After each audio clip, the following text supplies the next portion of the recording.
사도신경을 통하여 하나님 앞에 우리의 신앙을 고백하시겠습니다. 전능하사 천지를 만드신 하나님 아버지를 내가 믿사오며 그 외아들 우리 주 예수 그리스도를 믿사오니 이는 성령으로 잉태하사 동정녀 마리아에게 나시고 본디오 빌라도에게 고난을 받으사 십자가에 못 박혀 죽으시고 장사한 지 사흘 만에 죽은 자 가운데서 다시 살아나시며 하늘에 오르사 전능하신 하나님 우편에 앉아 계시다가 저로서 산 자와 죽은 자를 심판하러 오시리라. 성령을 믿사오며 거룩한 공회와 성도가 서로 교통한 것과 죄를 사하여 주신 것과 몸이 다시 산 것과 영원히 산 것을 믿사옵나이다. 아멘. 오늘 우리에게 주신 하나님의 말씀 마가복음 11장 27절로부터 33절까지의 말씀입니다. 마가복음 11장 27절로부터 33절까지의 말씀 봉독하겠습니다. 그들이 다시 예루살렘에 들어가니라. 예수께서 성령에서 거니실 때 대제사장들과 서기관들과 장로들이 나와 이르되 무슨 권위로 이런 일을 하느냐? 누가 이런 일할 권위를 주었느냐? 예수께서 이르시되 나도 한 말을 너에게 물으리니 대답하라. 그리하면 나도 무슨 권위로 이런 일을 하는지 이르리라. 요한의 세례가 하늘로부터냐 사람으로부터냐? 내게 대답하라. 그들이 서로 의논하여 이르되 만일 하늘로부터라 하면 어찌하여 그를 믿지 아니하였냐 할 것이니 그러면 사람으로부터라 할까 하였으나 모든 사람이 요한을 참 선자로 여김으로 그들이 백성을 두려워하는지라. 이에 예수께 대답하여 이르되 우리가 알지 못하노라 하니 예수께서 이르시되 나도 무슨 권위로 이런 일을 하는지 너에게 이르지 아니하리라 하시니라. 아멘. 우린 이단 그러면은 통일교, 전도관 이런 데를 얘기하는데 오래된 전통적인 이단들입니다. 여기에 요즘에 새롭게 아주 극성스러우면서도 교회에 많은 피해를 끼치고 있는 그런 이단들 3대 신흥 이단을 든다고 그러면은 지금 많이 문제가 되고 있는 신천지와 그 다음에 하나님의 교회 또 하나 만민중앙교회를 들 수 있을 것입니다. 그런데 이 만민중앙교회 이재옥이라고 하는 사람이 여자 신도 9명을 40여 차례 성폭행했다. 그래서 재판에 넘겨져서 대법원에서 징역 16년형을 선고받았습니다. 바로 작년에 있었던 일입니다. 재판부가 판결 이유를 이렇게 밝혔습니다. 이재록 목사는 여성 신도들을 기도처 등으로 오게 한 뒤 종교적 권위에 억압돼 한 거 못한 상태를 이용하여 수차례 간음하며 추행하였다. 이게 판결의 이유입니다. 이 판결문을 보면 자주 나오는 단어가 있는데 종교적 권위라는 그런 말입니다. 이 이재록이라고 하는 사람은 자기를 하나님과 예수님과 동격이다 그렇게 얘기하면서 자기 스스로 성령의 자리에 군림하였습니다. 자기는 신비한 능력을 가졌다고 주장하는데 태풍도 없앨 수 있으며 기온도 조절할 수 있으며 자기의 기도로 신도들의 병을 치료할 수 있다 이렇게 주장해 왔습니다. 오랫동안 그 이재록을 신처럼 추앙했던 선도들 그로부터는 이 종교적 권위에 억압이 되어져서 반항하지 못하고 그런 피해자들의 상태를 이용하여서 성범죄를 저질렀다는 얘기입니다. 여러분, 이재록이 가졌다고 하는 종교적인 권위, 그 권위가 하나님에게서 온 것입니까? 아니면 사람에게서 온 것입니까? 오늘 본문에서 예루살렘의 종교 지도자들이 예수님께 물었던 질문이 바로 그것입니다. 1절, 2절 보면 이스라엘의 지도청을 대표하는 대제사장들, 서기관, 장로들이 예수님께 나와 묻습니다. 당신 무슨 권위로 이런 일을 하느냐? 여기 이런 일은 앞에 15절서부터 18절에 나오는 성전 정화 사건을 가리킵니다. 예수께서 성전에서 장사하는 사람들을 다 몰아내고 상을 뒤엎고 이렇게 한 일을 가지고 당신이 어떤 자격으로 그런 일을 했느냐 물은 것입니다. 이들이 생각하기에 예수라고 하는 사람, 그럴싸한 학파 소속이 아닙니다. 그렇다고 해서 랍비도 아닙니다. 출신이나 혈통도 제대로 알 수 없고 거룩한 성이라고 하는 예루살렘에 거주한 것도 아니고 변방 갈리 출신입니다. 도무지 어떤 권위를 가지고 이런 일을 할 수 있는지 가늠할 수가 없었던 것입니다. 이 사람들은 사람의 권위를 중요하게 생각했습니다. 그래서 인간적으로 볼 때 아무런 권위도 가졌다 할 수 없는 예수님께서 그런 일을 하실 때 의아하게 생각했던 것입니다. 오늘도 우리도 마찬가지입니다. 학연을 따지고 지연을 따집니다. 이게 다 사람의 권위를 말하는 거 아닙니까? 정치계에서도 뭐 친박이다, 친이다, 친문이다, 친노다 이런 말 합니다. 이런 것도 다 사람의 권위를 빌려서 자기를 내세우겠다고 하는 겁니다. 무슨 권위로 이런 일을 하느냐? 지도층의 질문에 예수님 직접적으로 대답하기보다는 먼저 그들에게 반문을 합니다.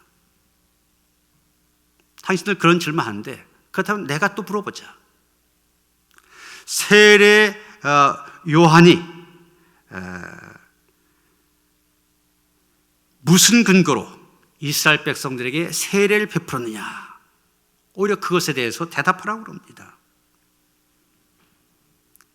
그러자 대제사장을 비롯한 지도층들 알지 못한다고 대답합니다. 사실은 대답하기가 굉장히 곤혹스러웠던 것입니다. 요한의 세례가 하늘로부터 왔다. 즉 하나님의 권위와 뜻에 의해서 이루어졌다. 그렇게 인정하면 그 요한에게서 세례를 받자는 자신들 하나님의 뜻을 어긴 결과가 되어집니다. 반대로 요한의 세례가 하늘이 아니라 인간적인 뜻과 의지로 이루어진 일이다. 그렇게 말한다면 백성들의 반감을 사게 될 것입니다. 왜냐하면 많은 백성들이 요한에게 세례를 받았고 세례 요한을 추앙했기 때문입니다. 그러자 예수님 자기도 내 권위의 근거에 대해서 대답할 수 없다 그러면서 답을 주지 않으셨습니다. 예수님 지혜롭게 그 위기 상황을 이겨내신 겁니다. 그러나 예수님 직접적인 대답은 안 하셨지만 스스로의 행동을 감추시는 분이 아닙니다. 다만 이 장면은 이스라엘 지도층들이 갖고 있는 완악함을 잘 드러내고 있습니다. 예수님이 이미 수없이 자기의 권위가 어디서부터 나오는지를 밝히셨습니다. 하늘로부터 온 권위로 세례를 베풀었던 요한, 예수께서 메시아이심을 증거했습니다. 예수께서 세례 받으실 때 하늘로부터 소리가 나기를 너는 내 사랑하는 아들이라 내가 너를 기뻐하노라 음성이 만천하에 들렸습니다. 성전 정화를 하신 이유도 만민의 기도한 집이 되어야 될 성전이 장사치의 소굴이 되었기 때문입니다. 어떤 세상의 권위나 정당성을 따지기 이전에 하나님을 사랑하는 열정, 그 열정이 예수님으로 하여금 이런 일을 하게 만들었던 것입니다. 여러분, 이 열정 곧 하나님께로부터 나온 것이 아니고 무엇이겠습니까? 요한복음 2장 16절 보면 내 아버지의 집으로 장사한 집을 만들지 말라 그렇게 말씀하셨는데 이런 말씀 역시 예수님의 권위가 하나님께로부터 나오고 있음을 얘기하고 있는 것입니다. 예수님은 성전 정화 사건뿐만 아니라 모든 일 하늘로부터 온 권위를 의지하여 하셨습니다. 개인의 위대한 각성이나 통찰에서 나온 일이 아닙니다. 하나님이 뜻하셨고 하나님이 명령하셨으며 하나님이 기뻐하시고 하나님의 말씀에 기록된 그것이기 때문에 예수님은 하셨던 것입니다. 예수님이 받으셨던 질문, 무슨 권위로 이 일을 하느냐? 이 질문 오늘 우리들에게도 똑같이 주어지고 있습니다. 내가 하고 있는 일, 내가 맡은 직분의 근거가 사람으로부터인지 하늘로부터인지 우리는 끊임없이 질문을 받고 있습니다. 사람으로부터라고 한다면 그 일은 상황에 따라 쉽게 바뀔 수 있는 임의적인 일들입니다. 해도 좋고 안 해도 되는 일이 됩니다. 그러나 하늘로부터 온 것이다. 그러면 그것은 매우 중요한 것입니다. 반드시 해야만 하는 일이 되어집니다. 매년 연말에 당회를 앞두고 많은 교회들 당회를 전후하여 말들도 많아지고 불평도 생깁니다. 장로, 권사, 집사 이런 임원 선출 때문입니다. 그런데 불평이 생긴 이유가 무엇입니까? 왜 난 안 되고 누구는 이렇게 시키고 왜 그런 얘기가 나옵니까? 이유는 다른 거 아닙니다. 임원의 권위가 사람으로부터 나온다고 생각하기 때문입니다. 목사나 장로들이 세웠다고 생각하는 것입니다. 아닙니다. 사람이 아니라 하나님께서 세우신 것입니다. 고린도전서 12장 28절 보면 바울은 이렇게 말합니다. 하나님이 교회 중에 몇을 세우셨으니 첫째는 사도요, 둘째는 선지자요, 셋째는 교사요, 그 다음은 능력을 행하는 자요. 바울은 분명히 말합니다. 하나님께서 세우셨다고. 사람이라고 하는 수단을 이용하여 하나님이 세우셨기 때문에 그 권위의 근거는 하나님께 있는 것입니다. 교회에 많은 직분들이 있습니다. 선교회장, 속회 인도자, 속장, 교사, 찬양대원들. 이 모든 직분 하나님께서 세우셨습니다. 우리는 그런 확신과 그런 무게를 가지고 주님을 섬겨야 됩니다. 뿐만이 아닙니다. 우리는 세상 속에서 다양한 직업과 사역들을 통하여 하나님께로부터 세우심을 받았습니다. 이런 천직 이런 말을 쓰지 않습니까? 하늘로부터 준 직업이다. 하늘로부터 주어진 직분이다. 그런 얘기입니다. 여러분이 하고 있는 일의 권위가 하늘로부터 주어졌음을 믿으시길 바랍니다. 그럴 때 자기가 하고 있는 일에 대해서 사랑과 확신을 갖고 일할 수가 있게 됩니다. 내가 단순히 먹고 마시기 위해서, 먹고 살기 위해서 이 일을 택한 것이 아니다. 내가 이 땅에서 이뤄야 될 사명으로 하나님께서 이 일에 부르셨다. 이 소명이 분명해야 됩니다.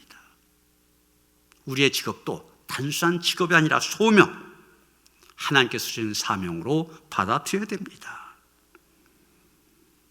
사랑하는 성도 여러분, 모든 일 하나님께서 주신 권위를 가지고 일할 수 있게 되기를 바랍니다. 사람의 권위는 더덥고 흔들리는 것입니다. 그러나 하나님의 권위로 일하는 사람, 굳건한 반석처럼 흔들림이 없습니다.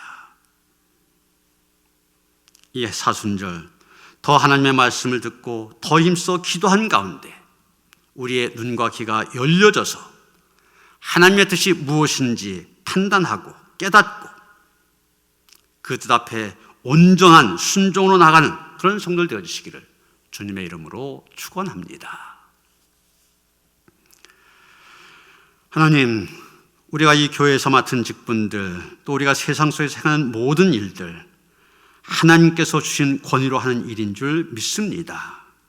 하나님께서 우리에게 맡기셨음을 확신하게 하시고 어떤 자리에서도 내가 하나님께서 주신 사명 감당하고 있다는 생각으로 기쁨과 감사 가운데 감당할 수 있도록 함께 하시며 인도하여 주시옵소서. 그래서 날마다의 삶이 감사로 넘칠 수 있게 하시고 기쁨으로 충만할 수 있도록 함께하여 주시옵소서. 이 사순절 더 힘써 기도하고 말씀을 듣는 가운데 우리를 향한, 나를 향한 하나님의 뜻을 깨닫기를 원합니다. 깨닫고 순종하게 하여 주시옵소서. 그래서 이 땅에 하나님의 나라를 이루어 가는데 하나같이 쓰임받는 주의 거룩한 백성들 되게 하시옵소서. 예수 그리스도 이름 받들어 기도하여 싸움나이다. 아멘. 묵상으로 기도하시겠습니다.